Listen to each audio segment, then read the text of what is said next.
Hello friends, welcome back to my YouTube channel. So today we'll be dealing with the problem related to the Code of Civil Procedure.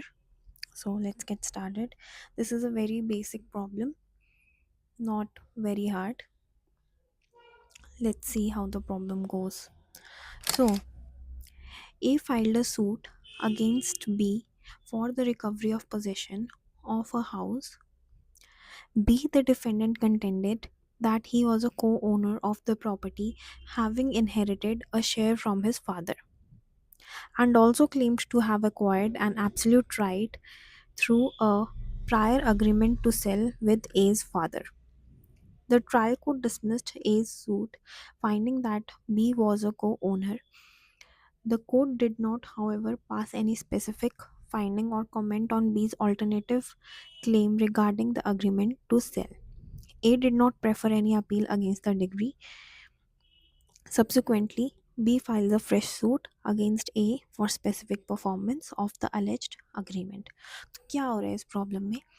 ए ने B की against एक suit file किया है, okay, for the recovery of possession of a house, okay.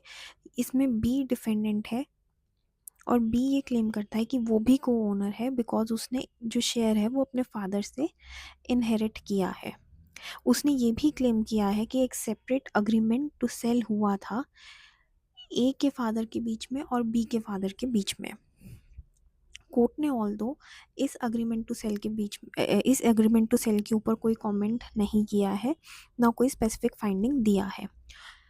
Plus ए का जो suit था वो dismiss कर दिया है और बी को ओनर डिक्लेयर कर दिया है. ए ने कोई अपील प्रेफर नहीं की है. और उसके बाद क्या होता है, बी एक फ्रेश सूट फाइल करता है for the specific performance of the alleged agreement to sell. अभी हमें ये डिसाइड करना है कि जो स्पेसिफिक परफॉर्मेंस का बी ने जो सूट फाइल किया है, क्या इस पे रेस जुडिकाटा का प्रिंसिपल लगेगा. प्लस ये वाला question, would the answer change if A after the dismissal of the first suit, कि ये वाला जो सूट था इसके डिसमिसल के बाद वो एक सेकेंड सूट फाइल करता for the recovery of possession, mainly arguing that the issue of को ओनरशिप वॉज रॉन्गली डिसाइडेड.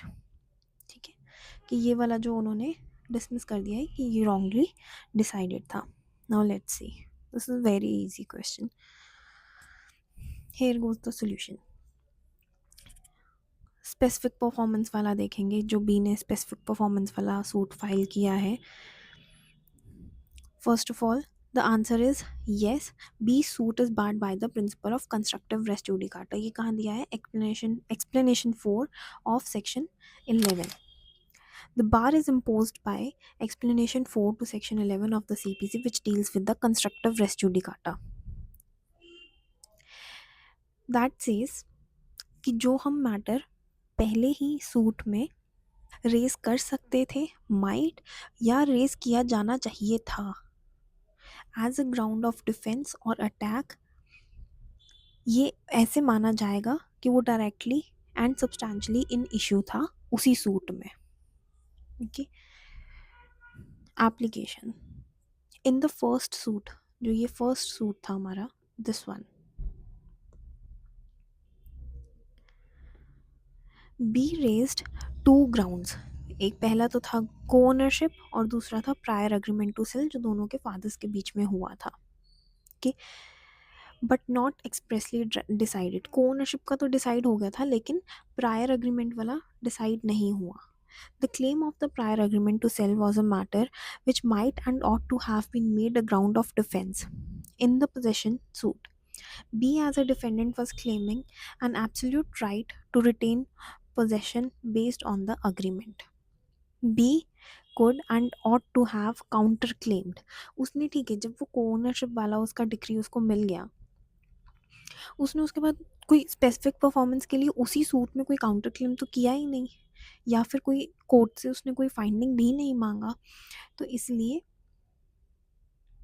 यहाँ पर कंस्ट्रक्टिव रेस जुडिकाटा लग जाएगा. Here, since B failed to secure a finding on this defence, specifically the agreement to sell, and allowed the decree dismissing A's suit on the ground of co-ownership, The suit is final. He is deemed to have raised and failed on the specific performance wala issue. The defense based on the agreement is deemed to have been rejected. Therefore, the subsequent suit by B for specific performance is barred. Now, the second issue, जो second question था, this one. अगर A ने first suit के dismiss हो जाने के बाद दूसरा एक रिकवरी ऑफ पोजेशन का दूसरा सूट फाइल किया होता, तब क्या आंसर बदलता?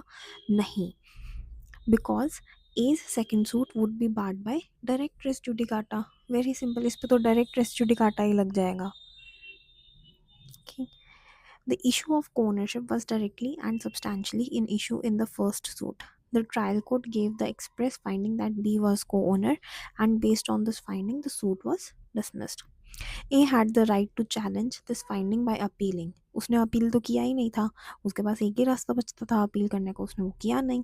तो इसलिए जो फर्स्ट वाली डिक्री थी वो फाइनल हो गई है and binding between the parties. Section 11 applies directly. The issue co-ownership was heard and finally decided by the court of the competent jurisdiction in the former suit. A cannot re-agitate the same issue in a fresh suit. Thank you, friends. This was the first problem related to CPC. It was a very basic one. For more problems related to these four subjects, that is BNS, BNSS, BSA, and CPC, please stay connected to my channel. Please subscribe and stay focused. Bye.